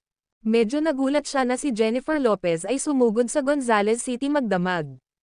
Mukhang napaka-importante talaga ni Zane Percival kay Jennifer Lopez. Tapos hindi basta-basta maibibigay ang video sa mga kamay niya. Hindi naman. I just want to have a calm and peaceful talk with you. Pero kung magiging gaaman ka, baka ipaalam ko na lang sa iyo ang buong bangis ng mga miyembro ng pamilya Lopez. May commanding tone sa boses si Jennifer Lopez. Kung hindi lang ito ang huling paraan, hindi niya nais na magsimula ng isang salungatan kay Julius Reed. Hanggat una niyang ligtas at maayos na nakuha ang video, kung paano niya ito haharapin pagkatapos ay depende sa kanyang kalooban. Nakuha na niya at ganap na nabura ang video mula sa shooting range sa pamamagitan ng kanyang mga koneksyon. Ang tanging video na lang ang natitira ay ang nasa kamay ni Julius Reed. Gayun din, ang pinakamalinaw at ang pinaka-epekto. Kung nakuha ng mga miyembro ng pamilyang Lopez ang video na ito, walang pagkakataon na makuha ni Zane Percival ang mga ari-arian ng pamilya Lopez. Maging si Jennifer Lopez mismo ay madadami. Ganyan pa rin ang tanong ko, paano mo ako mabubusog? Tila nalilimutan ni Julius Reed ang galit ni Jennifer Lopez, hindi pa rin nagmamadaling magsalita. Limitado ang pasensya ko, at ganoon din ang oras ko. Kung pipilitin mong hamanin ang bottom line ko, makikita natin. Pero tinitiyak ko sa iyo, tiyak na pagsisisihan mo ito. Malamig na sabi ni Jennifer Lopez. Kung gayon, bibigyan kita ng pagkakataon, ang Flower Building, di ba? See you there in a bit. Pagkababa ni Julius Reed ng telepono, tumingin siya kay Aaron Jackson, I plan to make a trip to the Flower Building, ikaw na bahala sa sister-in-law mo para sa akin. Kung si Jennifer Lopez ay maaaring pumunta sa Gonzales City ng tahimik at makuha ang kanyang numero ng telepono, ito ay nagpapahiwatig na ang mga kakayahan ng babaeng ito ay hindi pangkaraniwan. Imbes na mabigla ka ng ganito, mas mabuting harapin ang gulo ng personal. Kuya, hindi ko inirerekomende na pumunta ka. Si Jennifer Lopez ay walang awa at maraming bihasang tao sa tabi niya, masyadong hindi ligtas. Binalot ng pag-aalala ang mukha ni Aaron Jackson. Narinig na niya ang pagkatakot ng babaeng ito at lagi niyang sinisikap na iwasan ang direktang komprontasyon sa kanya. Ngayon na ang kanyang sariling kuya ay malapit nang makilala ang babaeng ito ng mag-isa, at sila ay nagbahagi ng isang puot na hindi malulutas sa ilalim ng parehong kalangitan, paano magiging kalmado si Aaron Jackson? Kilalang-kilala si Jennifer Lopez na nagpoprotekta sa kanyang mga paratang. Ayos lang, kung hindi ko kaya kahit ang babaeng ito, dapat kuya ang tawag ko sayo. Tinapik ni Julius Reed si Aaron Jackson sa balikat, senyales na huwag mag-alala. Maging ang nakakatakot na three-armed underworld king ay naputol ang braso 10 minuto lang ang nakalipas. What more, kung ordinaryong babae lang. Pagkatapos ay magpapadala ako ng mga tao upang protektahan ka. Matigas na sinabi ni Aaron Jackson, kung ang babaeng iyon ay maglakas loob na hawakan ka, sisiguraduhin kong walang sino man sa kanila ang makakalabas ng buhay. Sa Gonzales City, maaaring panatilihin ni Aaron Jackson ang mga tao kung gusto niya. Maging ang kakilakilabot na si Jennifer Lopez ay kailangang bigyan si Aaron Jackson ng ilang pahinga sa Gonzales City. Pagkatapos ng lahat, hindi ito ang kabisera. Siguraduhin mo lang na ligtas ang hipag mo, at huwag mo akong hayaang magkaroon ng problema sa sarili kong bakuran. Pagkatapos sabihin ito ni Julius Reed, nawala siya sa kakahuyan sa isang iglap nang hindi na hinintay na muling makipagtalo si Aaron Jackson. Lungsod ng Gonzales. Ang gusali ng bulaklak. Ang lugar na ito ay isang high-end na club. Exclusive para sa mga mayayaman upang tangkilikin ang tsaa at magsagawa ng negosyo. Hindi tulad ng Twilight Mansion, Ang mga bisita dito sa pangkalahatan ay may kakaibang panlasa, at hindi sila pumupunta para sa pagkain o inumin. Ito ay tungkol lamang sa pagtangkilik ng tsaa. Dito, ang kultura ng tsaa ay nasa core. Si Julius Reed ay hindi isang taong nagpakasawa sa kagandahan, sa kanya, kahit na ang pinakamahal na tsaa ay mga halamang gamot lamang para sa pagbabad ng kanyang mga paa. Kung ang lasa ay hindi sapat na matamis, sila ay angkop lamang para sa mga footbath. Kaya nang dumating siya sa flower building at nalaman na isa pala itong tea house, labis siyang nadismaya. Umiinom ng tubig na nagbabad sa paa. Iyon ay wala sa tanong. Sir, mangyaring ipakita ang iyong membership card.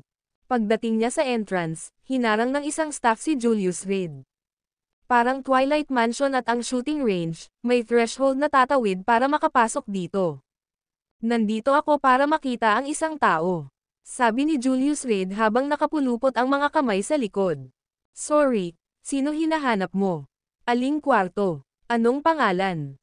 Wala pa ring balak ang staff na papasukin siya. Samantala, sa ikatlong palapag, isang babaeng nakasuot ng salaming pang-araw at nakasuot ng trench coat ay nakahiga sa isang armchair na naka-cross legs. Sa likuran niya ay nakatayo ang isang matipunong nasa katanghaliang gulang na lalaki. Ang lalaki ay may isang parisukat na mukha at nakasuot ng itim na vest, na ang kanyang mga kamay ay nakatiklop sa kanyang likod. Miss, dumating na yung lalaki, mag-isa lang, nakikipagtalo sa isang staff sa baba. Pagkatapos makakuha ng mga update sa pamamagitan ng kanyang earpiece tungkol sa sitwasyon sa ibaba, ipinadala ng lalaki ang impormasyon sa babae. Ganun ba talaga siya ka-reckless? Akala ko matalino siyang tao. Nakakahiya naman na hahayaan ni Zane Percival na bugbugin siya ng ganyang tao para mahanap ang ngipin niya, it's far too pathetic. Dahan-daang kinuha ng babae ang kanyang tasa at humigop bago siya nagsalita ng walang pakialam, hayaan mo siyang maghintay ng kaunti sa ibaba. Ang video na ito ay edited by Urban Storytelling. Kabanata 457 Hindi ako kulang sa pera sa lungguhit isa. Jennifer Lopez ang tawag sa babaeng iyon. Ang room number, sorry hindi ko alam. At siya ang nag-invite sa akin, hindi nyo ba pwedeng hanapin? Kung hindi, check mo. Naiinip na nakipagtalo si Julius Reed sa staff. Nag-aatubili siyang pumayag na makipagkita, at ngayon, nakalulungkot, hindi man lang siya makalusot sa pintuan. Ito ay tulad ng pagkawala ng mukha. Paumanhin, sir, kailangan mong ibigay ang numero ng kwarto, ito ay ang privacy ng bisita. Kung hindi mo ito maibigay ng totoo, hindi ka namin papapasukin. Matigas ang ulo niyang hinarang ng staff. Nang walang pahintulot mula sa itaas, hindi siya nang ahas na papasukin ang sino man ng random. Hindi mo naman ako papapasukin diba? Fine. Napaatras ng ilang hakbang si Julius Reed at sumigaw ng malakas sa itaas, nandito ako, pero hindi ako makapasok. Paumanhin, kahit anong kailangan mo, tawagan mo ako. Bye there. Pagkatapos magsalita, tumalikod si Julius Reed para umalis. Papasukin mo siya. Sa ikatlong palapag, nakasabit sa ere ang kalahating nakataas na tasa ng tsaa ni Jennifer Lopez. Hindi niya inaasahan na gagawa ng ganoong pagkabansot si Julius Reed. Nakarating na siya dito, tapos ngayon gusto na niyang umalis. Hindi ba't isang ganap na pag-aaksayan ng pagsisikap? Pero hindi niya kayang umalis si Julius Reed ng ganito. Miss, nagsalita ang lalaki, humihingi ng pahintulot. Sa ganitong paraan, tiyak na malalaman ng kabilang partido na siya ang naglalaro. Hayaan mo ang buhay ng waiter na iyon. Humigop ng tsaa si Jennifer Lopez, tahimik na naghihintay. Nakuha ko. Tumanggo ang lalaki at tumalon pababa mula sa ikatlong palapag.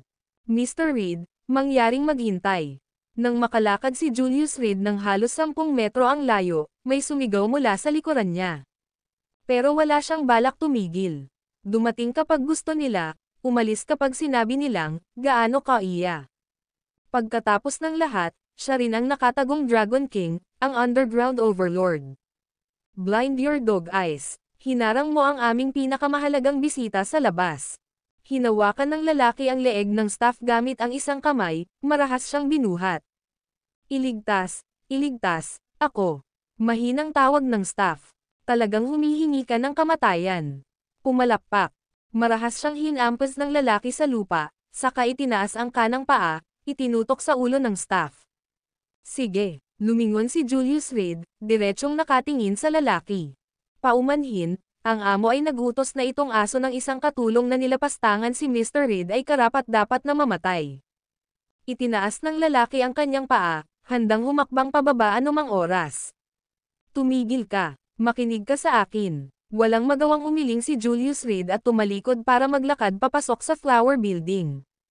Kung hindi siya nagbago ng isip, mamamatay talaga ang staff na ito. Ayon sa pagiging malamig at walang awa ni Jennifer Lopez, ano ang halaga ng isa pang buhay? Isang talon lang ng damo. Salamat. Ang staff member ay tumingin kay Julius Reed na may takot na mga mata, luha ng pasasalamat na umaagos mula sa kanyang mga mata. Alam niyang kung hindi pa tumalikod ang lalaking ito, talagang namatay na siya. Kung alam mong darating ang araw na ito, bakit mo ginawa ito sa simula pa lang? Umiling si Julius Reed. Ako, nag-atubiling magsalita ang staff. Ang pagharang kay Julius Reed ang ideya ni Jennifer Lopez. Ang layunin ay upang putulin ang espiritu ni Julius Reed. Walang pagpipilian ang kawani na ito sa bagay na ito. Siya ay isang sangla lamang na dapat isakripisyo. Gayunpaman, ang tunay na ibig sabihin ni Julius Reed ay, kung sinadya ni Jennifer Lopez na paalisin ako, bakit kailangan pang bumaling upang humingi ng tulong sa akin? Or should I say, with such clumsy tactics? Pagdating sa ikatlong palapag ng flower building, nakita ni Julius Reed si Jennifer Lopez sa unang pagkakataon. Sa ilalim ng isang itim na trench coat ay isang hindi mapaglabanan na perpektong katawan. Bagamat siya ay humigit kumulang 40 taong gulang, siya ay walang alinlangan na mukhang isang batang babae sa kanyang 20s. Hindi lang ang kanyang hitsura at balat, kundi pati ang kanyang aura ay iba sa karamihan ng mga babae. Ano ang problema, Mr. Reed? Hindi pa sapat ang nakikita. Walang pakialam na tanong ni Jennifer Lopez habang nakatingin sa tasa ng tsaa. Isang pagpapakita ng kapangyarihan. Siyempre, kung alam kong ganito kaganda si ate, mas maaga akong pumunta. Bakit kailangan pang dumaan sa lahat ng problemang ito at napakalaking hindi pagkakaunawaan? Humahanga si Julius Reed kay Jennifer Lopez, umiling-iling sa papuri, hindi maitago ang kanyang pagkahumaling. Sa hindi inaasahan, ikaw ay napakamakinis na kausap. Ngunit hindi ka taka-taka, dahil sobrang pinapaboren ka ni Itay Huntington, napatunayan nito na talagang hindi ka ordinaryong tao. Sa unang pagkakataon, nagtaas ng ulo si Jennifer Lopez at tumingin ng diretsyo kay Julius Reed. Bago pumunta rito, hindi mabilang na beses niyang tiningnan ang litrato ni Julius Reed. Sa ganitong mga gwapong katangian at katangi tanging istruktura ng mukha, matatawag nga siyang isang magandang lalaki. Ngunit ang mga tala sa taong ito ay kakaunti. Ang manugang na naninirahan sa pamilya ng kanyang asawa, walang silbi, nakikitira sa isang babae. Ang tatlong label na ito ay tila kumakatawan sa unang kalahati ng buhay ni Julius Reed. Gayunpaman, hindi naniniwala si Jennifer Lopez na ang isang manugang lamang na nakatira sa pamilya ng kanyang asawa ay maaaring matalo ang kanyang anak sa ganoong estado. Maaaring hindi katangi-tangi si Zane Percival, ngunit miyembro pa rin siya ng Percival family. Sa Gonzales City, mayroon pa rin siyang tiyak na katayuan at posisyon. Bukod dito, pagkatapos bumalik si Bran Cook, si Zane Percival ay naging malapit sa kanya. Sa dalawang patong ng relasyong ito ba ay isang bagay na kayang masaktan ng isang manugang lamang na naninirahan sa pamilya ng kanyang asawa? Kahit na si Arlo Percival ay hindi isang kakilakilabot na figure, ang katotohanang kaya niyang monopolihin ang industriya ng transportasyon ng Gonzales City ay nangangahulugan na siya ay isang walang awa na tao. Para baliwalain ang mga alalahanin na ito, mabali ang ngipin ni Zane Percival, at paluhod siya na parang aso sa harap ng mga batang elite ng Gonzales City. Gaano kalakas ang suporta ng lalaking ito? Ngunit sa profile ni Julius Reed, ito ay malinis. Ang manugang na naninirahan sa pamilya ng kanyang asawa, nang walang anumang kapangyarihan o impluwensya. Ang takot sa hindi alam ang nagpapigil kay Jennifer Lopez na pumiling kumilos kaagad. Kung ang lalaking ito ay madaling makitungo, si Bran Cook ay kumilos na ngayon. Ngunit ang mga salita ngayon ay talagang nasiyahan kay Jennifer Lopez. Siyempre, gusto ako ni Itay Huntington dahil may kakayahan ako. Kung hindi, subukan din ito ni ate. Balita ko, Hiwalay na kayo ni Arlo Percival sa loob ng maraming taon na ngayon, tiyak na nalulungkot ka, tama. Pamwesto si Julius Reed sa tapat ni Jennifer Lopez at, nang makitang walang tsaa sa harapan niya, inagaw niya ang teapot sa harapan niya. Direkta niya itong sinubo sa lalamunan. Isipin ang iyong wika.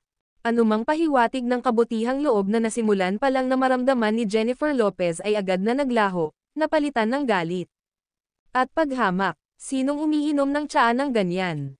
Ito ay inuming tubig lamang.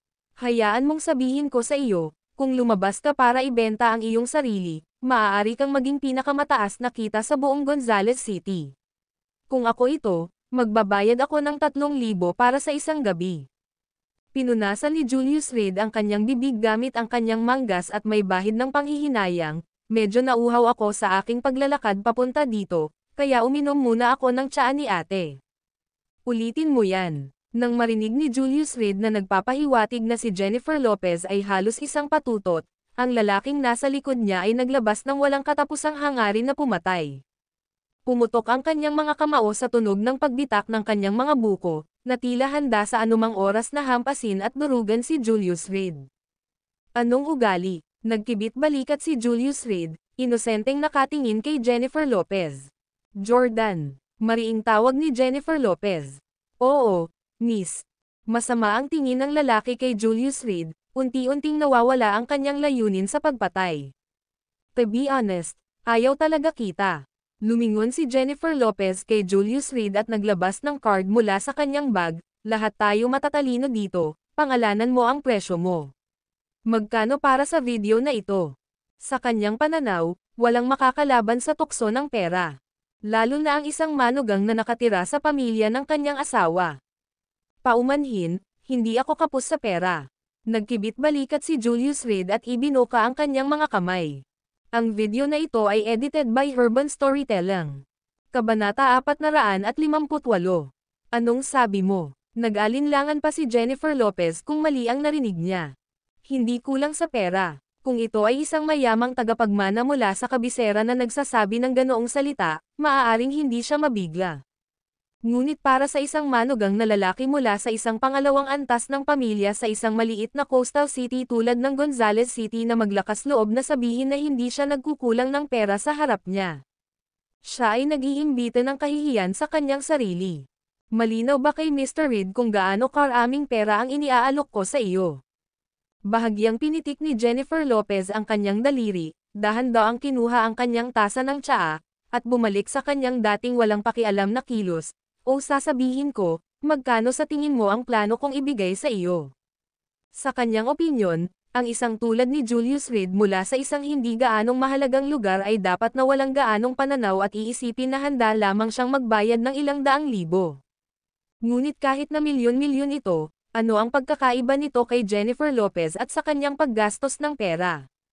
Ang pinakamay kakayahang nasa katanghaliang gulang na miyembro ng Lopez family, si Jennifer Lopez ang pinakamayaman. Kinokontrol niya ang mga negosyo ng 5 pangunahing tindahan sa kabisera, na may mga araw-araw na turnover na umaabot sa 10-10 milyon. May pakialam ba siya sa maliit na halagang ito? Talagang may kahangahangang aura ang mga salita ni Boss Lopez. Yumuko si Julius Reed at bamulong, magkano ang plano mong ibigay? Siya ay isang taong hindi kailanman magrereklamo tungkol sa pagkakaroon ng labis na pera. Kahit na ang kanyang kayamanan ay hindi mabilang, siya ay mag-iipon pa rin ng bawat sentimo. Isang personal na libangan. Wala na. Sa pagharap sa ganoong matalik na kilos mula kay Julius Reed, si Jennifer Lopez ay likas na umatras, at ang kanyang bodyguard ay humakbang pasulong na tila handang kumilos sa sandaling gumawa si Julius Reed ng anumang hindi naaangkop na hakbang. Mr. Reed, gusto ko munang marinig ang quote mo, bahagyang nakanguso na sabi ni Jennifer Lopez, bahagyang nakahalukip-kip ang kanyang mga braso. Generally speaking, as long as you name your price, I am willing to satisfy it. Unless wala kang sinseridad at gustong humingi ng labis na halaga. Ako, Jennifer Lopez, hindi ako bulag, sana maintindihan mo yon. Nag-pressure muna siya, pagkatapos ay ipinakita ang kanyang sinseridad. Dahil dito, ang kanyang mga salita ay tila tunay na totoo. Upang mabawi ang kaiyahiyang video ng kanyang anak, Walang pakialam si Jennifer Lopez sa mga kahihinatnan. Paano ang numerong ito? Sabi ni Julius Reed, iniabot ang isang 5 daliri na kamay at bahagyang inalog ito. 5 milyon. Tumaas ang isang kilay ni Jennifer Lopez, na siyang pinakamataas na halaga na naisip niyang imumungkahi ni Julius Reed.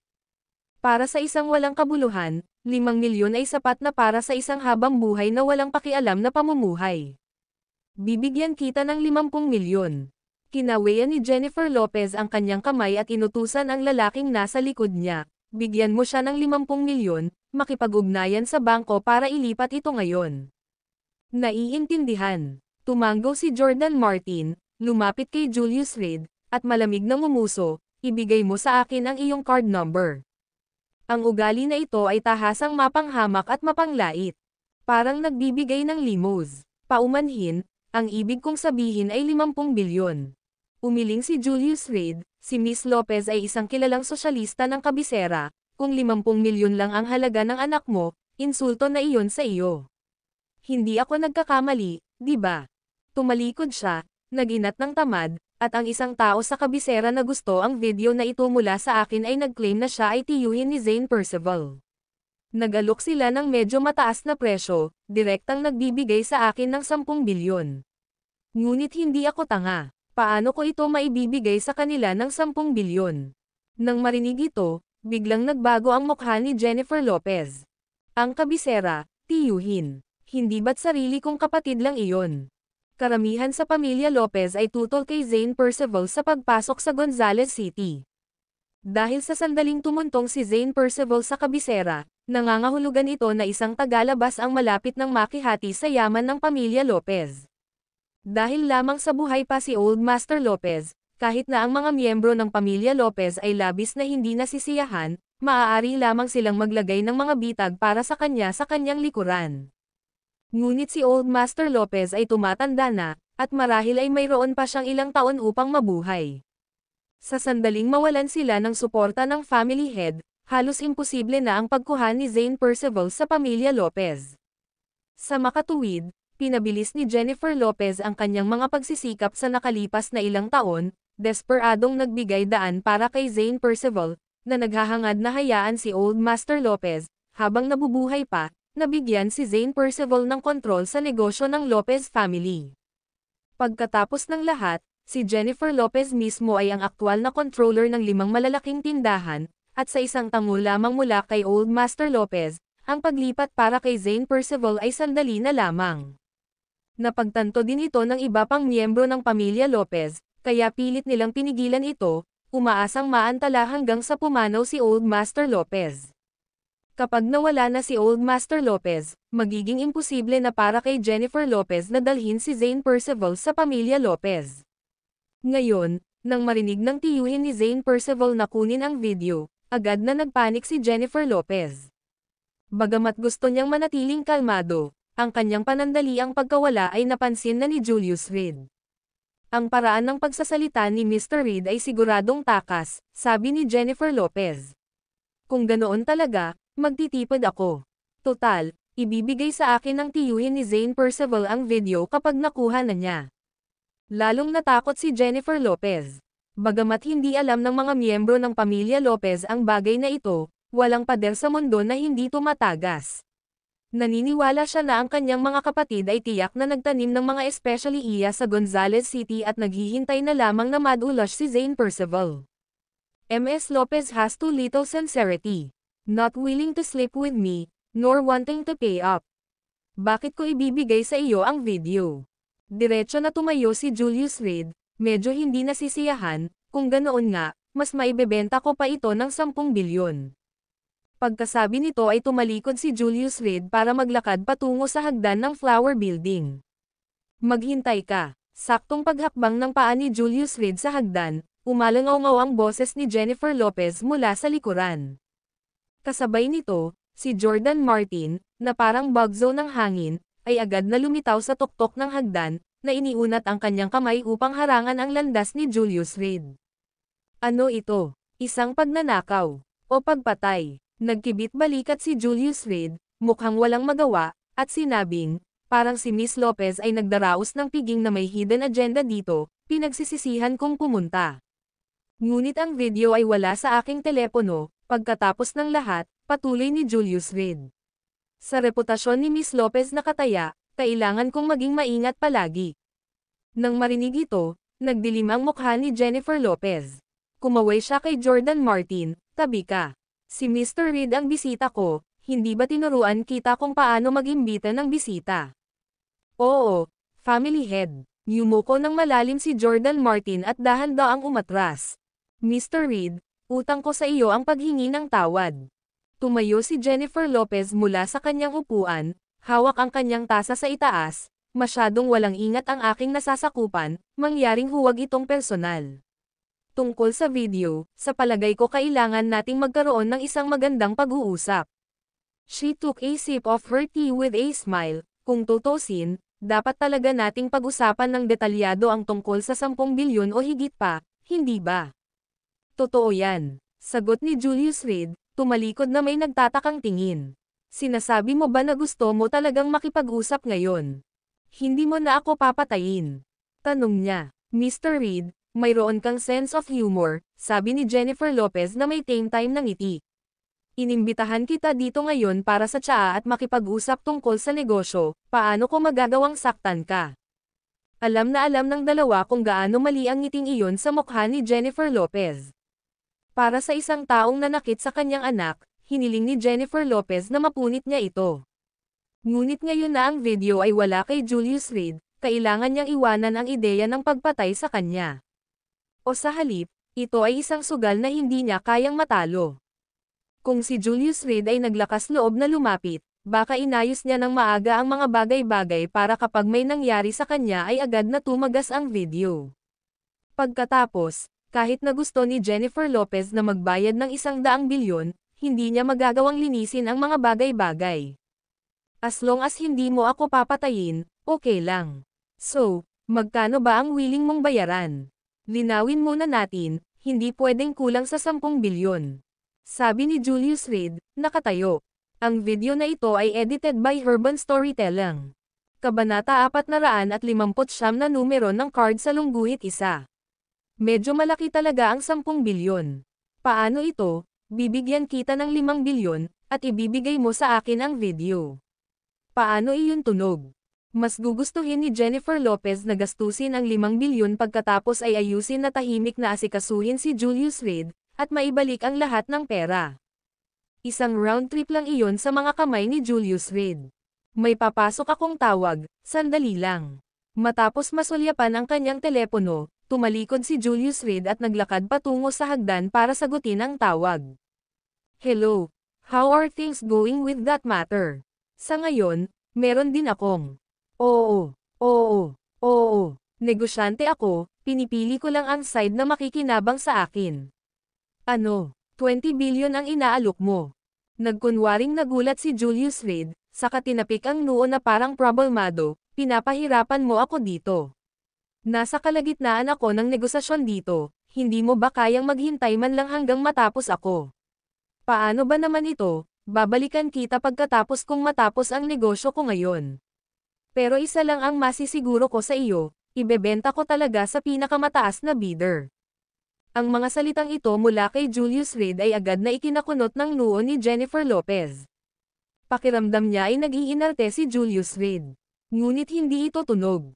Ang tanging tao sa loob ng pamilya Lopez na may malaking lakas sa pananalapi at mga hinaing laban sa kanya ay ang kanyang panganay na kapatid na si Jeffrey Lopez. Bukod sa kanya, walang sino man ang madaling mag-alok ng higit sa 20 bilyon. Ang anak ni Jeffrey Lopez ay tagapagmana rin ng magiging family head ng Lopez family, na labis na pinapabore ng matanda. Kaya naman ang magkapatid ay parang apoy at tubig, bawat isa ay nag-iisip ng mga paraan upang sabutahe ang isa't isa araw-araw. Si Jennifer Lopez ay nagtanim ng ilang impormante sa paligid ng anak ni Jeffrey Lopez, na patuloy na sinusubaybayan ang bawat kilos ni Justin Lopez, handang bamulong sa tainga ng matanda na binigyan ng kahit na bahagyang kawalang ingat. Katulad nito, si Jeffrey Lopez ay palaging binabantayan si Zane Percival, determinadong panatilihing durog ang tagalabas na ito sa ilalim ng kanyang hinlalaki sa Gonzales City, tinitiyak na hindi siya makakatuntong sa kabisera, o makahakbang sa pamilya Lopez. Para kay Jeffrey Lopez, ito ang perpektong pagkakataon. Gaano man kalaki ang halaga nito, sulit ito. Kung ikukumpara sa mga nakaraang isyu sa pamumuhay, ang pagkawala ng dignidad ay nakamamatay. Ang mga miyembro ng pamilyang Lopez ay hinding-hindi papayag na ang isang tao, na binugbog hanggang sa puntong nawalan ng ngipin, ay humakbang sa pintuan ng pamilya Lopez. Ang isang prestihiyosong pamilya ay nangangailangan ng dignidad, nangangailangan ng mukha. Sa pag-iisip nito, nagkunwaring pumunta si Jennifer Lopez sa banyo ngunit diniyal talaga ang numero ng kanyang panganay na kapatid. Kahit sa loob-loob niya, naniniwala siyang nagdadrama lang si Julius Reed, sinusubukang manloko ng pera. Pero may kasabihan nga, hindi kayang magpatalo si Jennifer Lopez. Kahit isa sa 10,000 pagkakataon na mabaygo ay napakabigat para sa kanya. Para makarating sa kung nasaan siya ngayon, para pumunta si Zane Percival sa kabisera, at kahit na magkaroon ng ilang kaibigan, ibinigay na sa kanya ni Jennifer Lopez ang lahat. Kumusta? Kasalukuyang abala ang numerong na-dial mo. Nang marinig niya ang boses ng announcer, parang tinamaan ng kidlat si Jennifer Lopez. Nakatayo siya sa banyo, nagulat ng ilang segundo bago nakabawi. Dapat itong peke, nagkataon lang. Inaliw ni Jennifer Lopez ang sarili. Paano magkakaroon ng paraan si Julius Reed para makipag-ugnayan kay Jeffrey Lopez? At paano maaaring magkatugma ang mga bagay ng nagkataon? Nagkataon lang na pagdating niya para bumili, nakipagnegosasyon na si Jeffrey Lopez sa presyo ng maaga sa telepono. Ito ay isang pekeng. Ito ay dapat na isang coincidence. Huminga ng malalim si Jennifer Lopez, tahimik na naghihintay kay Julius Reed na matapos ang kanyang tawag sa telepono sa labas. Samantala, ilang beses niyang tinawagan ang kanyang panganay na kapatid, ngunit sa tuwing nagpe-play ang parehong mensahe, na nagpapahiwatig na ang linya ay abala. Parang torture ang bawat mensahe ng announcer kay Jennifer Lopez. Sa wakas, natapos na ni Julius Reed ang tawag sa labas at tumalikod para magtanong, nasaan si Miss Lopez? Sa banyo, sabi ni Jordan Martin sa seryosong boses. Nang marinig ang usapan sa labas, muling idinial ni Jennifer Lopez ang telepono ng kanyang panganay na kapatid. Sa puso niya, nanalangin siya. Isang beses na lang ng busy signal, at maaari na siyang lumabas at ilantad ang scam ni Julius Reed. Ngunit agad na sinagot ang tawag. Ano ito? Malamig na tanong ni Jeffrey Lopez. Magkaaway na ang dalawa, hindi na kailangan pang magpanggap na may malalim na samahan ang magkapatid. O sa halip, tuluyan na nilang natanggal ang kanilang mga maskara. Wala lang, mali ang nadial ko, akala ko cellphone ng matanda. Ani Jennifer Lopez, sobrang nahihiya. Sa isang regular na araw, kung si Jeffrey Lopez ay nagpatibay ng ganitong saloobin, si Jennifer ay agad na bumawi. Ngunit ngayon, nakaramdam siya ng hindi kapani-paniwalang pagkakasala. Baliw. Pagkatapos magmura ay agad na ibinaba ni Jeffrey Lopez ang telepono. Nakatanggap siya ng kahilingan para sa isang proyektong pakikipagtulungan sa Wilson Group, kalahating oras lang ang nakalipas. Kahit na siya ay nasa kabisera, ang mga magnates ay lubos na malinaw tungkol sa Wilson Group. Walang nakakaalam kung gaano kalalim ang pundasyon ng grupo. Ngunit ang anumang negosyo na sumubok na hamanin ito ay kadalasang napipilitang magsara sa loob ng kalahating buwan. Ang unang naisip ni Jeffrey Lopez ay kung alam ito ni Jennifer, tiyak na susubukan niyang kunin ang kredito para sa kanyang sarili. Ngayong wala siya sa kabisera, ito na ang pinakamagandang pagkakataon ni Jeffrey. Ang pakikipagtulungan sa Wilson Group, at pagkatapos ay maginhawang itulak si Justin Lopez Pasulong, ay maayos na haantong sa pagmamana ng mga ari-arian ng pamilya Lopez. Ngunit hindi gaanong nagtanong si Jennifer. Alam ito ni Julius Reed, kaya naman nakuha niya ang numero ng cellphone ni Jeffrey sa pamamagitan ng Wolf Cavalry. Habang nakatanggap siya ng tawag ay nakatanggap din ng tawag si Jeffrey. Walang tunog na nanggagaling sa receiver ni Julius, gayunpaman, ang tawag na natanggap ni Jeffrey ay mula sa Wilson Group. Magkaiba man ang target, sapat na ang coincidence at the same time para gumuho si Jennifer. Paumanhin, medyo masama ang pakiramdam ko ngayon. Naghugas ng kamay si Jennifer at lumabas ng banyo. Tumingin siya kay Julius at nagtanong, sino ang tumawag kanina? Kaibigan. Nagtitinda siya ng mga antik. Ang mga mata ni Julius ay tila malabo habang sinasabi niya ito, Malinaw na sinusubukang iwasan ang isang bagay, o sa halip, ang pagsisinungaling. Sinira nito ang huling linya ng psikolohikal na depensa ni Jennifer. Kung sinabi ni Julius na galing kay Jeffrey ang tawag, magdududa siya. Pero ngayon, dahil sa pagsisinungaling niyang kilos, napagtanto ni Jennifer na talagang nakikipag-ayos ang kuya niya kay Julius. Magkano ang gusto nila, at nasisiyahan ka ba? Tanong niya ulit. Sa pagkakataong ito ay mas malambot ang tono niya kaysa dati. Hindi lamang ang kanyang boses ay hindi gaanong nangingibabaw, ngunit ang kanyang mukha ay nagpakita rin ng higit na gravity. Gawin natin ito, 3 bilyon, ibibigay ko sa iyo ang video ngayon. Kinuha ni Julius ang isang USB drive mula sa kanyang bulsa at inilagay ito ng bahagya sa mesa. Na-delete ko na ang mga lokal na file, ito ang cloud account at password. Pagkatapos mo akong bayaran, sa iyo na ito. Tinitiyak ko sa iyo na hindi ako magtatago ng kopya, at hindi ko ito gagayahin. Okay, naniniwala ako sa iyo. Nakadikit ang ngipin ni Jennifer habang nagsasalita. Akala niya ay hindi maglalakas loob na magsinungaling ang lalaking nasa harapan niya. Sa pagdaraya sa kanya ng 3 bilyon, tiyak na alam niya kung ano ang kahihinatnan. Pagkatapos ng lahat, siya ay si Jennifer Lopez. Kailan ililipat ang pera? Nag-iwan si Julius ng serye ng card number.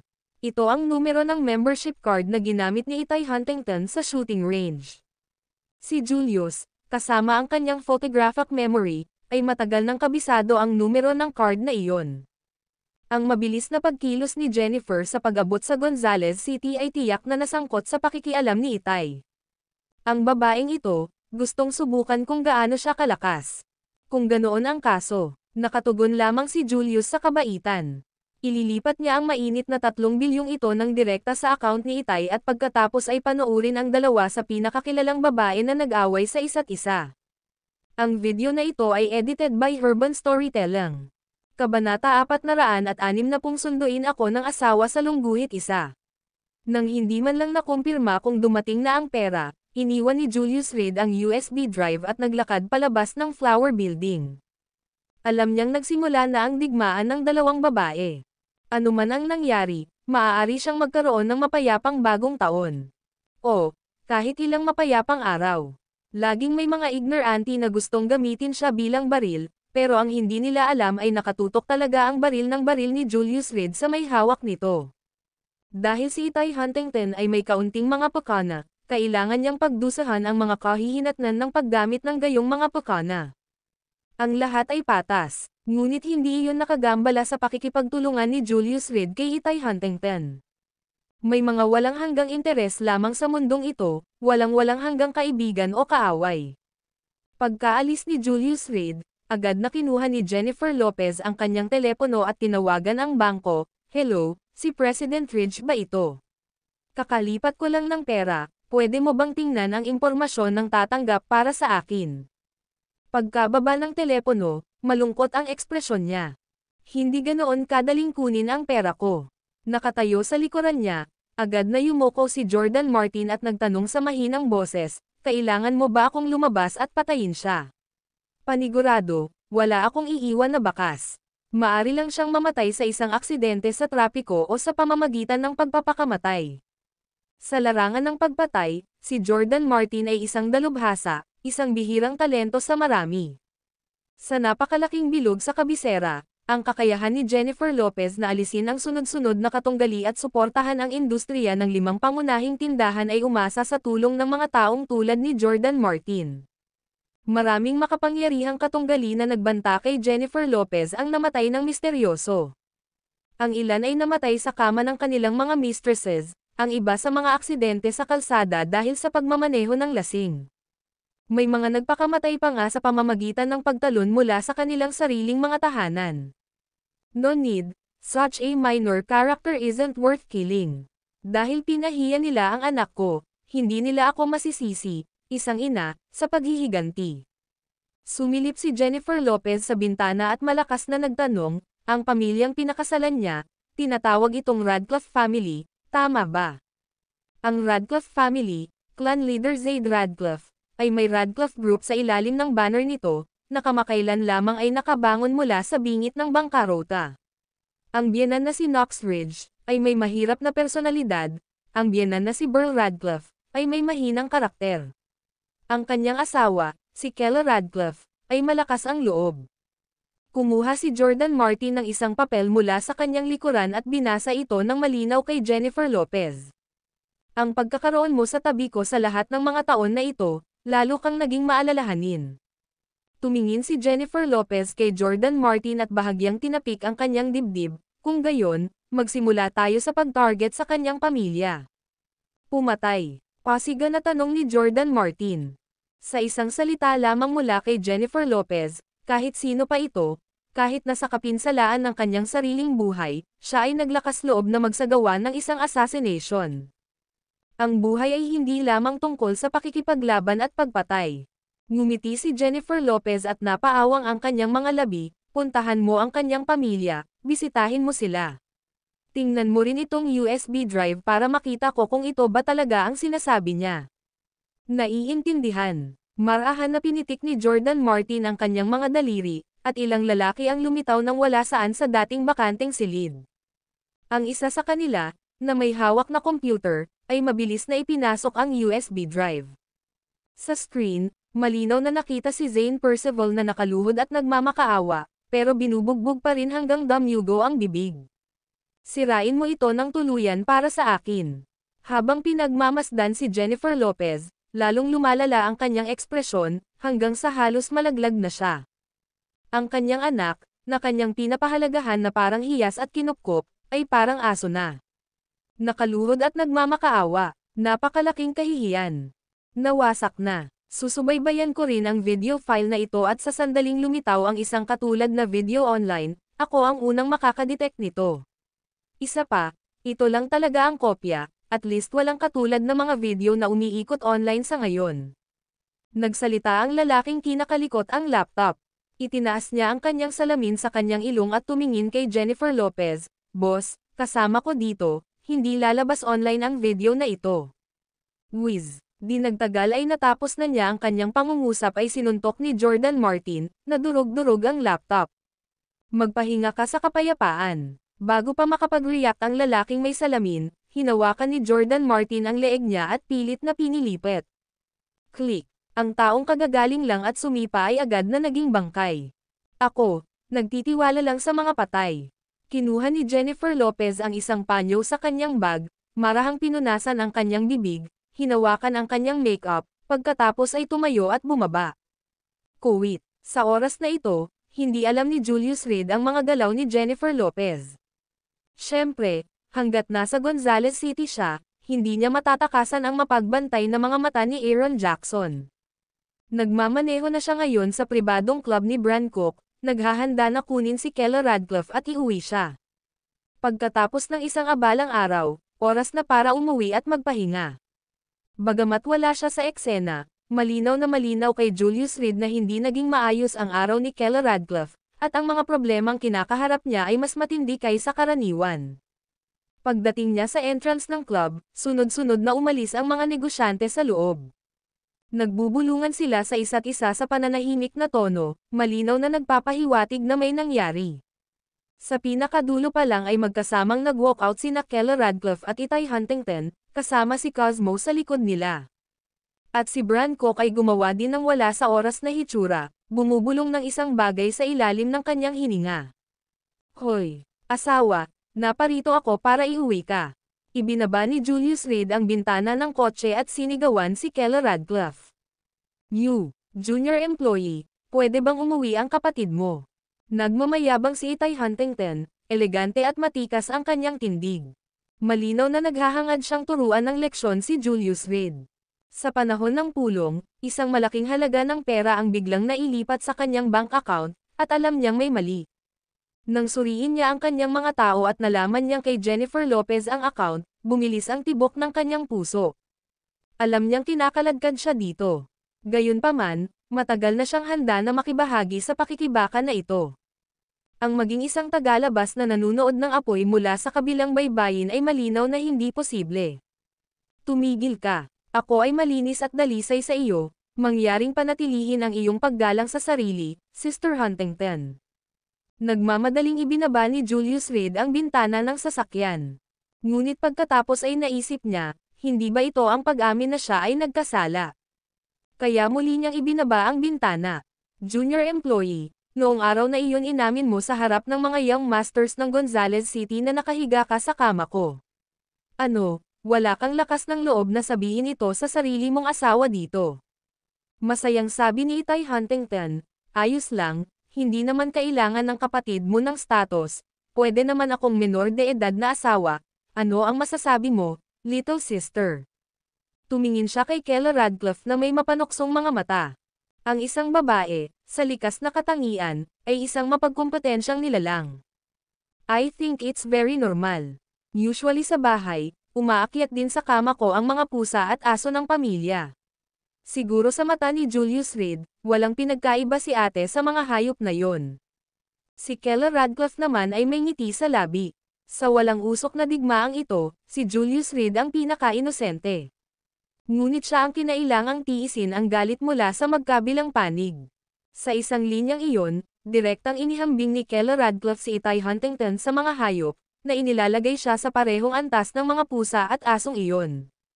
Isa itong tahasang insulto. Ngunit pagkatapos ng bahagyang pagbabago sa ekspresyon ni Itay Huntington, agad siyang ngumiti, bata, dapat mong bantayang mabuti. Kung ang isang tao ay nagugutom ng masyadong matagal, maaari silang lumabas para sa ilang ligaw na pagkain, hindi mo alam. Huwag kang mag-alala, mas gugustuhin ng asong kumakain ng karne ang gutom kaysa kumain ng tae. Ate, dumating ang asawa ko para sunduin ako. Pasensya na, pero kailangan mong bumalik mag-isa.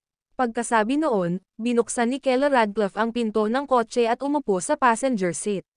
Si Itay Huntington ay isang balo, matagal nang namatay ang kanyang asawa. Paano niya siya sisunduan? Sa isang bangkay. Hindi kaya pagmumura ni Itay Huntington na mamatay ng maaga.